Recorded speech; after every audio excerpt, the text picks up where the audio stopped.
நான் தான் பீட்சா. டேஸ்டா இருக்கேன்ல, ஆனா உள்ள வந்தா இப்படிதான் உங்க ரத்த நாளங்களை ஒட்டி பிடிச்சு அடைப்பேன். அப்புறம் உங்க இதயம் என்ன ஆகும்னு யோசிங்க.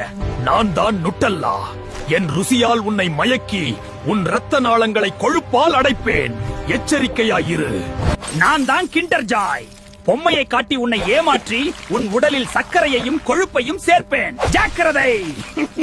நான் தான் மார்ஷ்மெல்லோ. பார்க்க மென்மையாக தெரிந்தாலும் உங்கள் ரத்தத்தில் சர்க்கரையை ஏற்றி உடலை செயலிழக்கச் செய்வேன். என் இனிப்பு ஒரு ஆபத்து. நான் தான் ஜெல்லி மிட்டாய். உங்கள் பற்களில் ஒட்டிக்கொண்டு மெல்ல மெல்ல அவற்றை ஓட்டையாக்கி அழிப்பேன். என் இனிப்பை நம்பி ஏமாறாதீர்கள். நான் தான் கூல் ட்ரிங்க்ஸ். குடிக்க ஜில்லுன்னு இருக்கா, ஆனா நான் உள்ள வந்தா உங்க ரத்தத்துல சர்க்கரையை அள்ளி கொட்டி நரம்புகளை இப்படிதான் அரிப்பேன். நான் மைதா. நான் செரிமானத்தை பாதிப்பேன், மலச்சிக்கல் உருவாக்குவேன், இன்சுலின் அதிகரிப்பேன். என்கிட்ட எந்த சத்தும் இல்ல, ஆனா உன்னை ருசியில மயக்குவேன்.